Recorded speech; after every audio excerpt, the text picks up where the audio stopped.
Assalamualaikum warahmatullahi wabarakatuh. Perkenalkan, nama saya Ibu Diasti Nuraini. Kali ini Ibu akan sedikit berbagi ilmu tentang definisi istilah dalam perpajakan dan bagaimana cara menghitung besarnya pajak yang harus dibayar ataupun disetor ke kantor pajak. Hanya kali ini kita lebih persempit atau kita fokuskan pada penghitungan pajak di pekerjaan asuransi dan direct selling atau multi level ya. Nah, kita mulai saja. Sekarang kita membahas tentang definisi pajak. Nah, berdasarkan Undang-Undang KUP nomor 28 tahun 2007 pasal 1 ayat 1 bahwasanya pajak adalah merupakan kontribusi wajib kepada negara yang terutang oleh orang pribadi atau badan yang bersifat memaksa berdasarkan undang-undang dengan tidak mendapatkan imbalan secara langsung serta digunakan untuk keperluan negara dan demi kemakmuran rakyat. Berdasarkan pengertian tersebut, maka pajak ini memiliki beberapa ciri. Pertama, bahwasanya pajak itu merupakan kontribusi wajib warga negara. Apa sih maknanya? Apa sih artinya di sini? Bahwasanya setiap orang itu memiliki kewajiban untuk membayar pajak. Namun, mereka yang sudah membayar yang harus membayar pajak adalah yang sudah memenuhi syarat subjektif dan objektif, yaitu warga negara yang memiliki penghasilan melebihi penghasilan tidak kena pajak atau PTKP. Nah, kalau kita bicara PTKP yang berlaku pada saat ini adalah senilai 54 juta per tahun atau 4,5 juta per bulan. Ini artinya jika nih teman-teman memiliki pendapatan lebih dari 4,5 juta sebulan akan dikenakan pajak. Sementara bila teman-teman adalah seorang pengusaha atau wira swasta dengan omset tarif PPh final 0,5% berlaku dari total peredaran bruto atau omset. Nah, sampai dengan pendapatannya adalah 4,8 miliar dalam satu tahun pajak. Ini berdasarkan dengan PP 23 tahun 2018. Kemudian yang kedua, pajak bersifat memaksa untuk setiap warga negara. Artinya adalah jika seseorang sudah memenuhi syarat subjektif maupun objektif, maka wajib untuk membayar pajak. Dalam Undang-Undang Pajak juga sudah dijelaskan, jika seseorang dengan sengaja tidak membayar pajak yang seharusnya dibayarkan, maka ada sanksi. Sanksi ini bisa berupa administratif ataupun hukuman secara pidana. Lalu ciri yang ketiga adalah warga negara tidak mendapatkan imbalan langsung. Nah, pajak berbeda dengan distribusi ya teman-teman ya. Kalau kita bicara restribusi itu contohnya adalah pada saat kita parkir. Pada saat kita parkir kita mendapatkan manfaat parkir dan kita membayarkan sejumlah uang.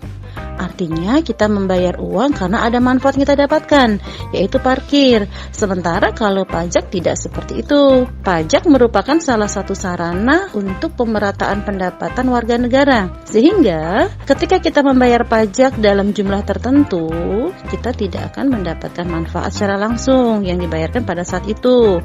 Nah, kita dapat mendapatkan manfaat dari contoh perbaikan jalan raya, kita bisa jalan melalui jalan tersebut, kemudian fasilitas kesehatan, beasiswa dan sebagainya. Nah, semua itu diatur dalam undang-undang perpajakan dan diatur juga bagaimana mekanisme pembayaran serta pelaporan pajak. Nah, di atas tadi berkaitan tentang definisi pajak. Kemudian kita bahas lagi NPWP. NPWP apa sih? NPWP adalah nomor pokok wajib pajak. Nah, sebagai apa? Sebagai tanda pengenal yang diberikan Dirjen Pajak kepada wajib pajak. Tadi kita sudah bicara NPWP.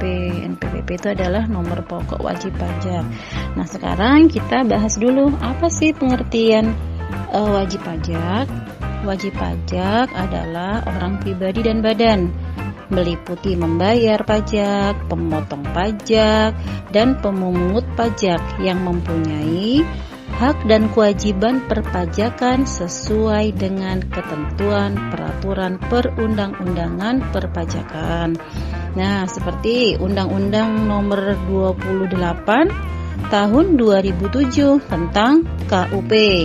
Kemudian Undang-Undang Nomor 36 Tahun 2008 tentang PPh dan Undang-Undang Nomor 42 Tahun 2009 tentang PPN dan PPNBM serta peraturan pelaksanaannya. Nah, wajib pajak tersebut terdiri dari apa? Wajib pajak pribadi, wajib pajak badan, kemudian wajib pajak bendahara sebagai pemungut dan pemotong pajak. Nah, sekarang kita uraikan satu-satu ya. Kita mulai dari wajib pajak pribadi. 1.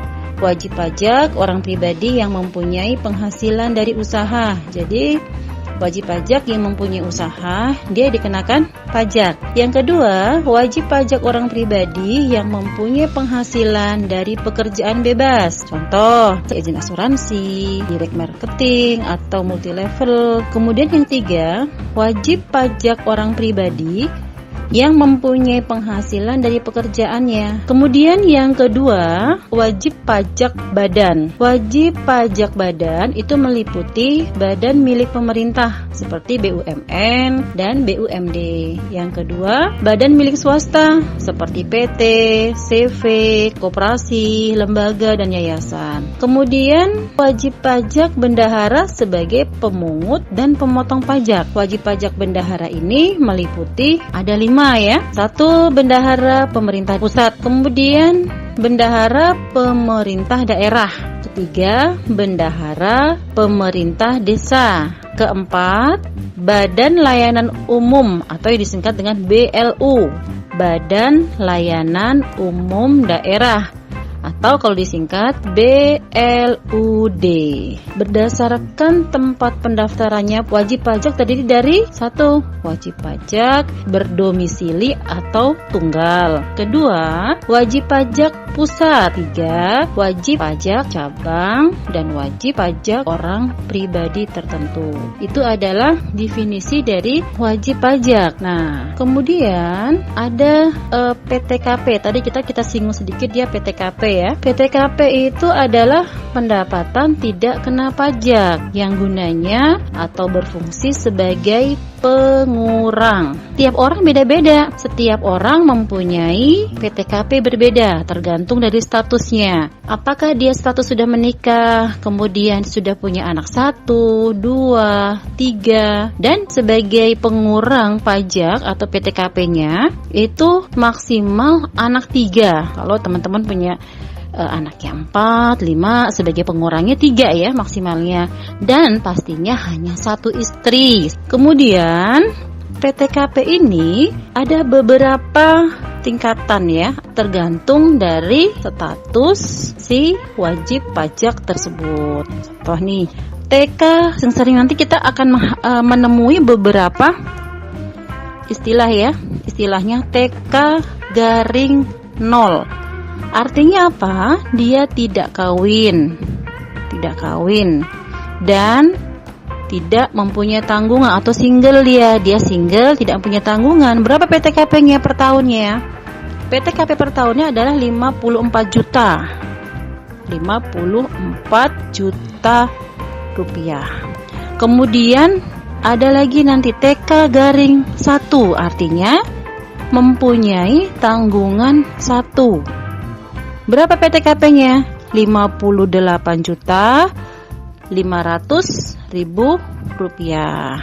Nah, kemudian ada lagi TK garing 2. Berapa PTKP-nya? PTKP-nya adalah 63 juta rupiah. Kemudian ada TK garing 3. PTKP-nya 67.500.000 rupiah. Ini dalam 1 tahun. Nah, sekarang loh Bu, ini tidak kawin, mengapa dia ada tanggungan? Gitu kan? Nah, bisa jadi contoh nih, seorang anak tinggal bersama dengan kedua orang tuanya. Orang tuanya ini sudah tidak bekerja, sudah tidak ada penghasilan lagi gitu. Nah, ini bisa dikurangkan. Ya kan? Bagaimana caranya? Nanti disertakan, bisa diajukan. Ya, dilengkapi dengan data-data yang dibutuhkan, diantaranya disertai dengan KK dan sebagainya. Nanti Ibu akan jelaskan bagaimana caranya untuk mengajukan berapa PTKP yang bisa dia dapatkan untuk wajib pajak tersebut. Nah, kemudian ada lagi PTKP suami istri dan istri. Nah, PTKP suami dan istri digabung, tidak bersifat pisah harta. Kalau dia pisah harta, nanti masing-masing, ya. Ini tidak pisah harta, jadi gabung. PTKP-nya nanti ada istilah K-I-0. Artinya adalah dia kawin, mempunyai istri dan tidak mempunyai anak. Ya, berapa PTKP-nya dalam setahun? 112.500.000 rupiah. Nah, ada lagi K-I-1. Artinya dia mempunyai 1 anak. Nah, berapa PTKP-nya dalam 1 tahun? 117.000.000 rupiah. Nah, kemudian ada lagi K-I-2. PTKP-nya adalah 121.500.000 rupiah. Nah, ini adalah PTKP yang didapatkan oleh setiap wajib pajak, tergantung dari kondisi dan statusnya, ya, status si wajib pajak tersebut. Ini adalah PTKP. Nah, sekarang kita masuk ke tarif. Ketika kita menentukan besarnya pajak, nanti akan dikalikan dengan tarif. Tarif itu tergantung dari pendapatan. Nah, berdasarkan dari undang-undang, ya kan, undang-undang tentang tarif, itu ada tarif sesuai dengan pasal 17, ya, sesuai dengan pasal 17. Nah, tergantung dari pendapatan nih, dia bersifat progresif. Jadi kalau seseorang pendapatannya 0 sampai 50 juta, maka tarif 5%. Ini tarif jika si wajib pajak tadi mempunyai NPWP.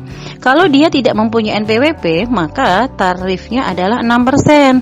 20% lebih mahal ya teman-teman, ya kan? Kemudian kalau pendapatannya dia 50 juta sampai 250 juta. Nah, tarifnya berapa? Tarif jika dia mempunyai NPWP adalah 15%. Jika dia tidak mempunyai NPWP, tarifnya adalah 18%. Nah, lapisan berikutnya adalah jika wajib pajak mempunyai pendapatan 250 juta sampai 500 juta, maka tarifnya adalah 25%. Tarif ini jika dia mempunyai NPWP. Jika dia tidak mempunyai NPWP, maka tarifnya ada 30%. Lapisan yang ketiga adalah 30%. Nah, jika dia mempunyai NPWP. Kalau dia tidak mempunyai NPWP, 36%. Nah, seseorang yang dikenakan tarif 30% yang punya NPWP dan 36% yang tidak mempunyai NPWP itu jika dia mempunyai pendapatan di atas 500 juta. Nah, ini bersifat progresif. Untuk penjelasan lebih lanjut, nanti kita akan jelaskan di part berikutnya, ya. Bagaimana cara penghitungannya, kemudian bedanya yang punya NPWP atau tidak. Nanti kita lanjutkan di materi berikutnya. Terima kasih. Mudah-mudahan yang Ibu sampaikan kali ini bermanfaat buat kita semuanya. Akhir kalam, wassalamualaikum warahmatullahi wabarakatuh.